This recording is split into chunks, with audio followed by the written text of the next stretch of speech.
Tonight, Scottsdale police are hoping to answer a lot of questions about that rape suspect who was released from jail even after turning himself in. ABC 15's Angie Holdsworth is live in Scottsdale where one of the women was attacked. And Angie, there may not be a lot of answers to get to, though, at this point. Yeah, it can be really difficult, Steve, because, we have this flyer going out to at least 2 different apartment communities. And, really what police can say may be very limited. Now, I spoke with Sergeant Mark Clark, who says that they are still following up very actively on new leads in this case. But he couldn't say whether these are leads that would lead them to a different suspect or the same man who was arrested and previously released. Now, you remember that 22-year-old Ryan Festa turned himself in after seeing a sketch on the news. Now, he was accused of 2 rapes within just a few days of each other at 2 separate apartments here in Scottsdale near 70th and Shea.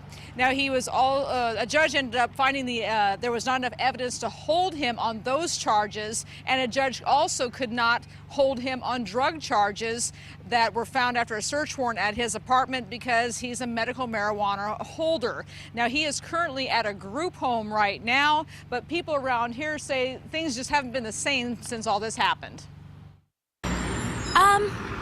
Obviously the evidence they have is what they have at this point. But, they say he's not allowed back, but what's really stopping him? And I spoke briefly with Festa's attorney today, who tells me, he says that there is no reason why anybody should be worried about his client. He says he is perfectly safe for the community. Now, coming up tonight at 5 o'clock, we're going to take a closer look at some of the evidence that police have and do not have in this case. Steve? Yeah, it still has to worry people not knowing whether this is the guy or maybe somebody completely different out there as well. That's Thanks, right. Angie.